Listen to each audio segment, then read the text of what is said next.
Hello student, welcome to my YouTube channel। আমি আগের ক্লাসে ডট গুণ তোমাদের শিখিয়েছি। আজকে তোমাদের ক্রস গুণ বা ক্রস প্রোডাক্ট আমি শেখাবো। আমরা জানি ভেক্টরের সঙ্গে ভেক্টর গুণ করলে ভেক্টর রাশি যেটা হয় সেটাই হচ্ছে ক্রস গুণ, আর ভেক্টরের সঙ্গে ভেক্টর ডট গুণ করলে যে স্কেলার গুণ হয় সেটা হচ্ছে ডট গুণ। যেমন আমি একটা উদাহরণ দিয়ে বোঝাচ্ছি।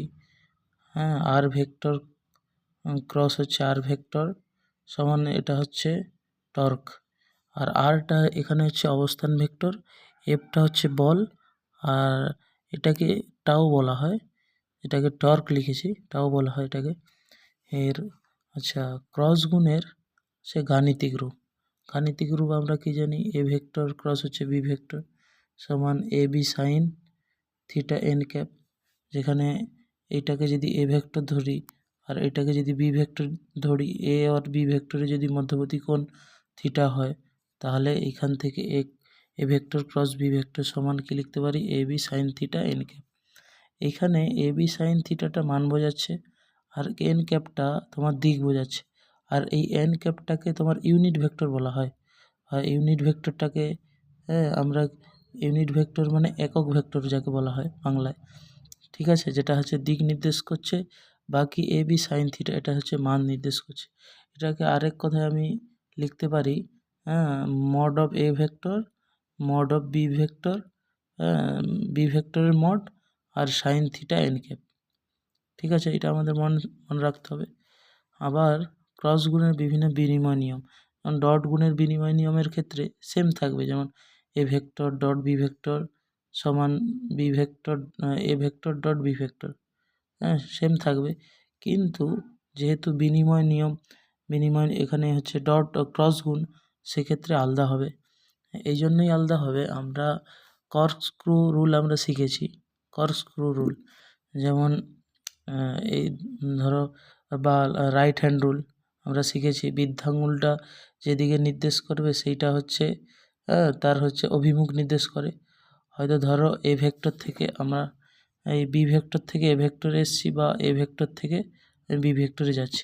এ ভেক্টর থেকে যখন বি ভেক্টরে যাচ্ছি, এইটা হচ্ছে এ ভেক্টর থেকে বি ভেক্টরে এটা যাচ্ছে আঙুলগুলো, আর বৃদ্ধাঙ্গুলটা কোন দিকে নির্দেশ করছে, উপর দিকে মানে পজিটিভ।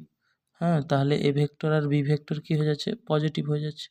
ঠিক আছে, আর বি ভেক্টর ক্রস হচ্ছে এ ভেক্টর, মানে বি ভেক্টর থেকে এ ভেক্টর, মানে বি থেকে এর দিকে আসলে বৃদ্ধাঙ্গুলটা নিচের দিকে যাচ্ছে মানে নেগেটিভ দিকে, তাহলে minus of B vector cross হচ্ছে এ ভেক্টর বোঝাবে।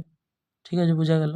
আর বন্টন নিয়মটা আমি লিখতে পারি, এ ভেক্টর ক্রস হচ্ছে B vector plus C vector, যেমন A vector cross B vector plus A vector cross হচ্ছে সি ভেক্টর, এটা আমি লিখতে পারি। এখান থেকে বিভিন্ন রকমের নিয়ম আমরা শিখতে পারবো। দেখো, আমরা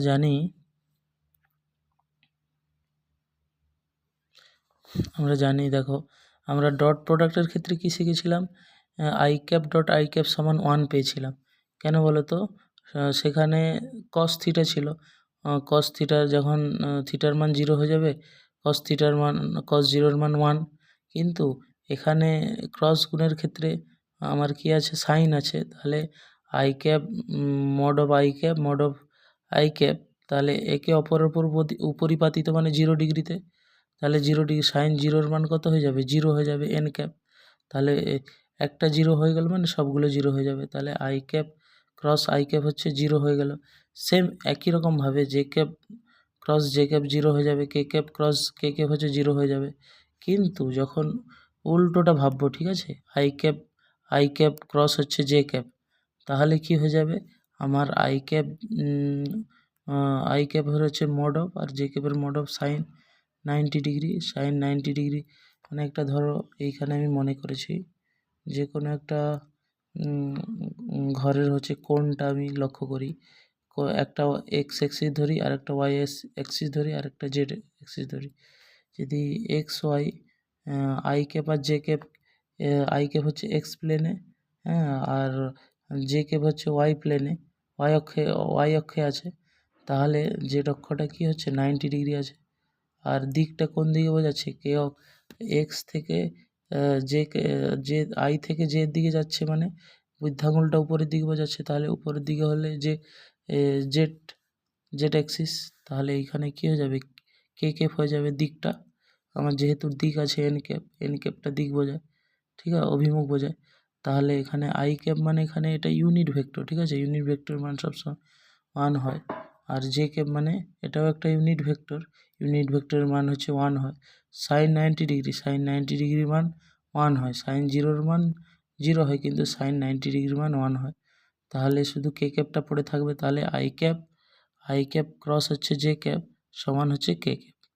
সেম একই রকমভাবে যখন জে ক্যাপ থেকে কে ক্যাপ করব তখন আই ক্যাপ হয়ে যাবে। আবার যখন জে ক্যাপ থেকে কে ক্যাপ করব, কে ক্যাপ থেকে আই ক্যাপ যখন জে ক্যাপ হয়ে যাবে। যখন এর উল্টোটা করতে যাব, দেখো এখানে আমি একটা ছবির মতো করে দেখিয়েছি, আই ক্যাপ জে ক্যাপ আর হচ্ছে কে ক্যাপ। দেখো আই ক্রস হচ্ছে জে করলে কে ক্যাপ হয়, জে থেকে জে জে ক্যাপ ক্রস হচ্ছে কে ক্যাপ করলে আমার আই ক্যাপ হয়। কে ক্যাপ ক্রস হচ্ছে আই ক্যাপ করলে জে ক্যাপ হয়। যখন এর উল্টোটা করব, দেখো এই যে মানে লাল কালি দিয়ে আমি করেছি, আই ক্যাপ হচ্ছে ক্রস হচ্ছে K cap minus of J cap হয়ে যাবে। কেন বলো তো, এটা নেগেটিভ দিকে বোঝাচ্ছে, নেগেটিভ দিকে বোঝাচ্ছে, আমার অভিমুখটা নেগেটিভ দিকে বোঝাচ্ছে। যখন আই থেকে কে এর দিকে আসছি, আই থেকে কে এর দিকে আসছি, ধরো এই যে আই আই আই ক্যাপ এইখানে আছে, ধরো এটা হচ্ছে আই ক্যাপ, এর দিকে কে ক্যাপের দিকে আসছে, তাহলে বৃদ্ধাঙ্গুলটা আমার নিচের দিকে বোঝাচ্ছে, তাহলে নেগেটিভ দিকে হচ্ছে ওয়াই অ্যাক্সিসটা, ঠিক আছে। সেম একই রকমভাবে